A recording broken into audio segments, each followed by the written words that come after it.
شروع اللہ کا نام لے کر جو بڑا مہربان نہایت رحم والا ہے۔ نبی کریم صلی اللہ علیہ وآلہ وسلم ان کے گھر تشریف لائے۔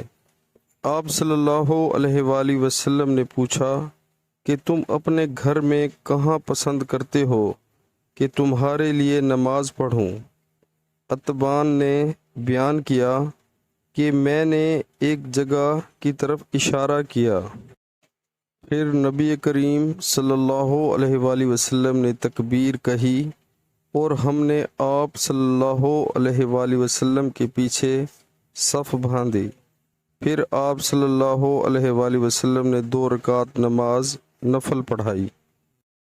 صحیح البخاری کتاب نماز کا بیان اس بارے میں کہ جب کوئی کسی کے گھر میں داخل ہو تو کیا جس جگہ وہ چاہے وہاں نماز پڑھ لے یا جہاں اسے نماز پڑھنے کے لیے کہا جائے وہاں پڑھے، اور فالتو سوال تو جواب نہ کرے۔